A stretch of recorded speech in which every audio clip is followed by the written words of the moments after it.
7 సార్లు పోటీ చేసాం, 6 సార్లు గెలిచాం. ఏ ఎన్నికల పైన మీటింగ్ కూడా నేను ఒక్క హామీ ఇయ్యలే.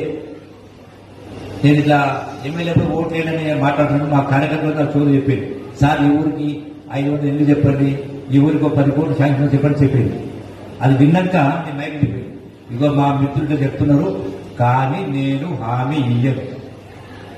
ఎందుకంటే ఎందుకు హామీ ఇస్తా, నేను గెలుస్తానో లేదో నాకే తెలియదు. పోనీ గెలిచినా మా పార్టీ గెలుస్తుందో మాకు తెలియదు. పోనీ మా ప్రభుత్వం వస్తుందో తెలియదు. పోనీ మా ప్రభుత్వం వచ్చిన స్కీమ్ ఇస్తుందో తెలియదు. నా జేబుల నుంచి అంటే ఇచ్చారంటే ఇస్తా చెప్తా.